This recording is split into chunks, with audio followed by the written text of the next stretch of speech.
baby. All right. Oh, I love it. Yeah. We're glad to have you. Thank you, Harris. You said at the end of the TV version of us that you thought that some of the topics were strategized to take you down. They just try to, get you in that corner where they...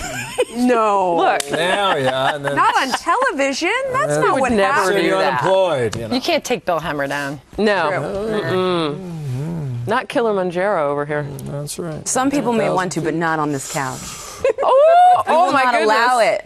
You're just too good, Hemmer. Well, I'm firing up the chat. You're bobbing and weaving. We can't get a good one. Thank you, Sandra. Hit him again. I can tell you by looking at Twitter that everybody's talking about Trump. Let's talk about Trump. Can we talk about Trump? We may. I'm getting it fired up, too. Fired up. Somebody on Twitter says, comment of the show goes to Bill Hemmer, Rolling Stone Nursery. Yes. Yeah. Comment of this day goes to the live chat. I know we weren't on it yesterday.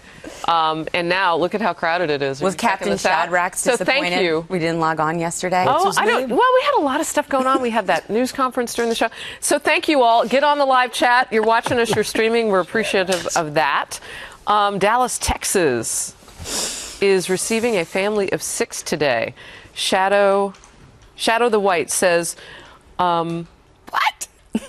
Yeah, I don't even know what this is. You know what? We were just talking about families starting in late in life, and I thought this meant they were Syrian refugees. Yeah, it sounds like refugees. No, I apologize. I didn't know what that was about. I almost think that conversation went a different direction than it was supposed, because you led in with, do we hold women to a different standard? Right. And I think the answer is yes. Yeah. But we're talking about people who have kids later in life at a totally different degree, right? People who are choosing to go beyond nature allowing them to do this, and then well, we don't know if nature, what role nature played in, some of these situations where, like the Rolling Stone situation where we were talking about them having a kid later in life. I mean, we don't know if that was IVF or if they, was the old-fashioned. Yes, I don't think that really does fell it matter. Well, I think that was the point Sandra was making, was that wasn't that what you were saying, that there was a difference between like whether it's just happening naturally or you're? I think the trend is crazy. It's like the trend is actually women in their like mid 50s, like carrying children. That's a new trend. Mm-hmm. I wouldn't want to do that. Yeah, I don't think my bladder could take that right now. But Right? I mean, good Lord. I don't know. It's tough enough in my 40s. Yeah. It might be uncomfortable. You're up at But that's 1, way you're up too at much 4. information. You know what, though? There is nothing, and Sandra and I have talked about this, there's nothing like the smell of a newborn baby in your arms. Like there just is, that is the most peaceful place I think I've been in my entire life. I was sniffing Ainsley Earhart's little girl. Right? You look so natural, by the way. Oh, I was just... I tweeted out, eat her up. My girl is next. No, she's ridiculously so cute. So is your When little did girl. you see Ainsley? I see her a lot. She didn't see Ainsley. She just went by and got the baby. Yeah, I just said, hey, drop the kid off with the doorman. I'll scoop him in an Uber. And Andrea, let's go shopping. Oh, boy. Yeah. All right, so what else you got in there? I promised this viewer that I would get back because, in all fairness, I read this out of context and I want to go back. Shadow the White says, we were talking about the Syrian refugee situation and Chairman McCall from Texas saying that, look, he has seen the evidence that there are problems with refugees, not refugees. I don't want to quote him out of context. Terrorists coming across as refugees. Posing. That's a problem. And so, hello, Dallas, Texas is receiving a family of 6 today.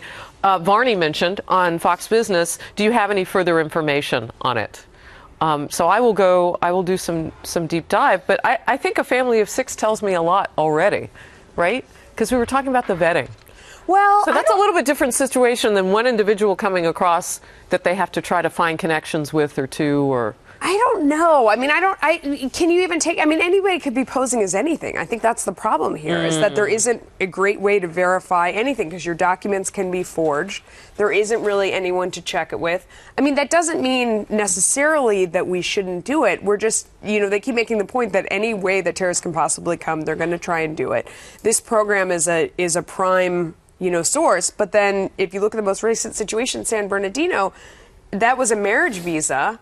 And the idea that you would have women online perhaps shopping for an online husband I can't so that they could come in on a marriage. It's going to happen anyway. I at can't least they're acknowledging stand to see that woman's face in customs. Yeah. Chicago. I mean, it's on every website, everywhere you look, and she came here to do really bad things, and she did. Trump's been talking this way for a while now. Remember the little conversation about you sitting watching TV with his wife, he says, hey, honey, that could be a Trojan horse. I mean, he's been consistent on this thing from the beginning. Mm-hmm. And what McCall says, it just contributes to Trump's position. You know, if terrorists are trying to work their way through the refugee program and find access to our country, you know, you got guys in D.C. that are going to have to figure this out. And in fairness to Trump, he's getting railed by everybody, and you know, we're going to have this debate. It's going to go in the way that it goes. But what he says, until the representatives figure out how to stop it. Yeah. I mean, that's the quote he always uses, and he's gotten railed for it. He stepped in it in a big way. And let's see whether or not he sticks to this position or pulls it back just. But it's like a candidate, but it's a messaging thing too, because candidates who get into the weeds and give specifics, like a Jeb Bush perhaps, tend to lose the audience. And this is a Republican Party that is so angry. They feel like the GOP in the House and the Senate squandered those wins from the midterms, didn't do what they said they were going to do. And now they want to hear someone who's saying, I'm going to fix these problems. And even though Trump is saying, here's a solution, it's a little radioactive, they don't care, and it puts every other candidate saying, no, you can't, from a position of weakness. And you know what? Trump is right on this refugee policy. A refugee from Uzbekistan living in Idaho, arrested, was supporting, terrorist organizations. College students voluntarily admitted from Somalia who tried to blow up a Christmas tree lighting in Oregon. Immigrant from Kazakhstan. Permanent residents wanted to shoot FBI agents. They got him. They stopped him from going from Syria to ISIS. These are all admitted via our refugee program. The exact phrase is, until our country's representatives can figure out what is going on. I just want to be clear about that. Had he led with that, you probably would not be getting the reaction you're getting today. Yeah. Okay, so to further your point, because you're talking about Donald Trump, a Ford One Bruce says on our live chat, Trump on immigration is headed in the right direction for all of us, but his message needs to be fine-tuned. So you're now giving some of that fine-tuning, those points that could have been made. You know, here's the thing, though, and you talk about whether or not... The one thing this at the top of our show when we were on the Real TV a moment ago. What Trump, I think, was trying to say is that your government's not protecting you. Your government's not keeping you safe. Had he stuck with that, you would not have had all this blowback. Yeah, exactly. But that's what he wants. He wants it's not the blowback. He wants to lead those talk shows. You said you watched him for over an hour. Oh, my gosh. Yeah, right. Okay. Couldn't get away from him. Right. So the way that you put it, and I love you to death, but they wouldn't have carried you for 5 hours. No doubt. Okay? They carried him because of the way that he put it. He is a communications genius. I get a lot of blowback when I say that. It's true. Yeah, no, he knows how to monopolize. Can you imagine being in a room with him alone, the door locked, and nothing but just a glass of water and looking at him? You would get so much messaging. He would talk you seriously silly because he knows what he wants to say and he says it. He has no compunction about saying it. Now, does it cause the conversation to come back to the middle? That's the big question. We have to see if it does, and if it does, if it can do that, is that enough to get all the people who need to vote for him? We don't know yet. I would say the other thing about the refugee issue is that we keep attacking all the different symptoms out there without attacking the problem. I mean, that's really how we got to this point, is that we're not addressing the problem of the caliphate, of radical Islam that wants to come and kill us. Instead, we're trying to manage this situation as it creeps out around the edges without really going for the heart of it and finding a solution there. Hey, JV. Contained. But I Strategy's do think, working. I do Stay think, the course. Captain No threat Shadrack to our has existence. a message for Andrea. Captain Shadrack. You nailed that one, Andrea.